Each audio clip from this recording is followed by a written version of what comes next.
so sorry. I'm taking up time. That's great. I've never seen it do that. I've never seen Mark with a beard. I'm taking this quarantine stuff seriously. I don't even go into the bathroom, much less just outside.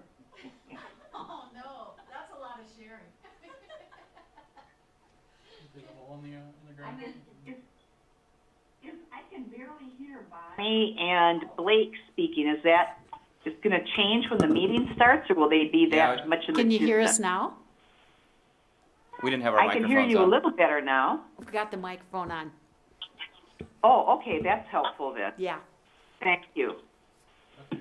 And then, is Todd on here? Yes, I am. Wow, I didn't know you were so quiet. I'm just like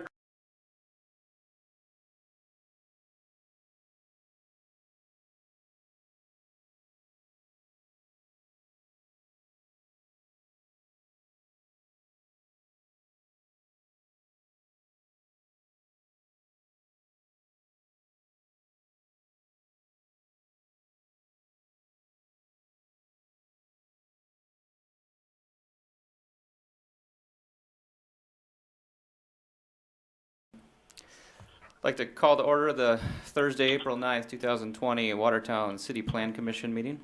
Get a roll call. All right, Stein, Here. Dolly, Here. Aletsky, Present? Culhane, here, Kays, here, and Ford. Oh, Here. and Brink. here. And then Dargis, Johnson, and Hanson are absent. We have a quorum. And then just for the record, Blake and Bonnie, or Dolly and Aletsky, are here in person. And then the rest of you are on the Teams call. Thank you, Brandy. Item 3 on the agenda is invitation for public comment participants submittal. We'll have a point in the meeting later on if you want to speak on something in the public that's not on the agenda. Item number 4 is the approval of the agenda. I'd like to make a motion to approve the agenda. I have a motion? Second. Motion is second. All in favor? Aye. Any opposed? Agenda is approved. And Matt, do we still have to do the roll call vote if the quorum is not in person? Yes, if there's not a quorum in the room there, then roll call vote is done. Okay. So at Should we least take don't a have- roll call vote on the agenda then? Yeah. Okay. So, Stein?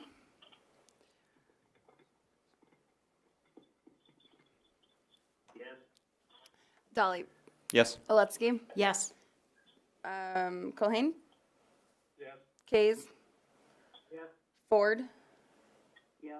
Brink? Yes. Motion passes. Okay. Thank you. Moving on to item 5 on the agenda is the consideration of resolution 2020-16. Okay, so this is for commission consideration of resolution number 2020-16, adopting the boundaries of tax increment financing district number 13 within the city of Watertown. So this is TIF 13, and it'll be a housing project consisting of an apartment building and senior citizen center located in a historic Watertown downtown neighborhood.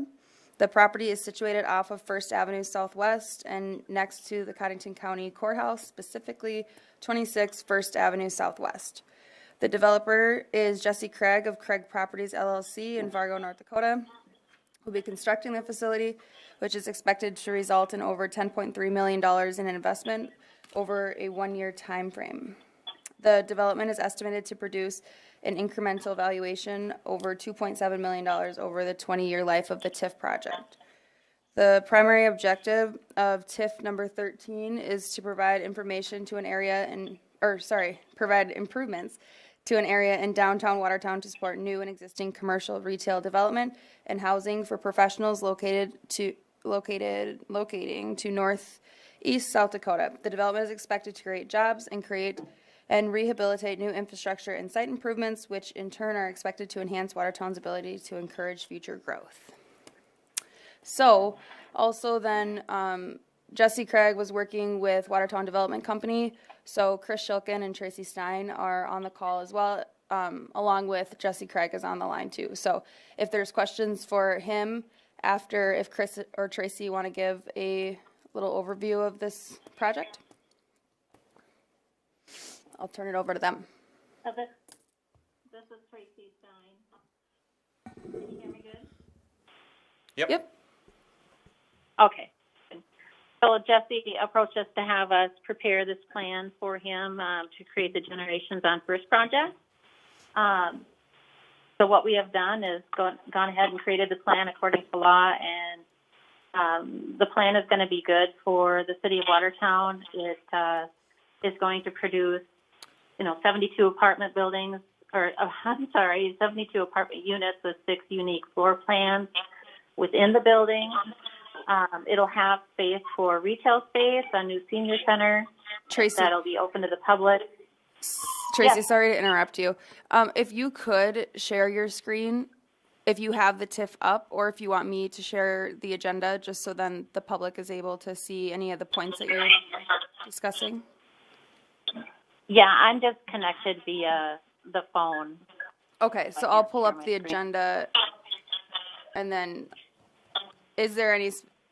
I'll just put it on the area that it is, just for public information. But sorry for interrupting.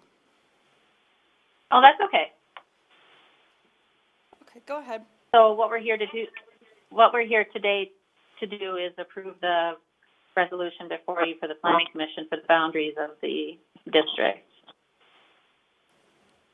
I don't know if Jesse wants to say anything about his project. Yeah, kind of what Brandy and Tracy said. This is Jesse Craig. It's a 72-plex apartment complex with 11,062 square feet of commercial space on the main level. The rest of the main level will be 50 enclosed heated parking spaces. The 11,000 square feet of commercial will be for the senior center, and the diners, or actually the 60-plus meals, senior meals. They're planning to expand that senior meal program into a full-fledged diner on that site. This extra space will allow them to do that. There's 60 one-bedrooms and 12 two-bedrooms that will make up the 72 apartment units. They are going to be 55 and older, but they're not income restricted, so it's not a low-income housing project or anything of that sort.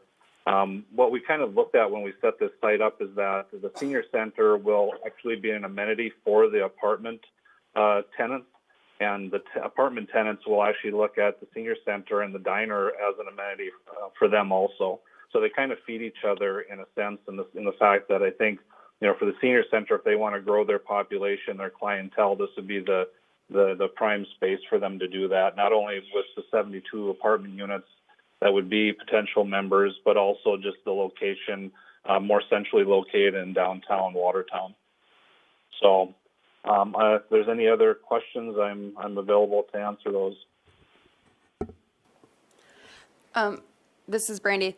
I did receive an email of just a question, and so are you proposing parking with this project?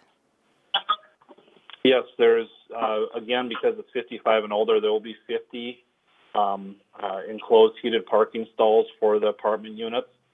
And then if there was any overflow, of course, we still have the auditorium parking lot for the auditorium site that will still be there. Right. That will act for overflow for potential tenants, even though we don't see that as a need. But also, I think one of the concerns that was brought up in some of our other meetings was, for events for the senior center when they have their dances or bingo, or again, they're hopefully looking at expanding that. Then they'll have the auditorium parking site that will still be there.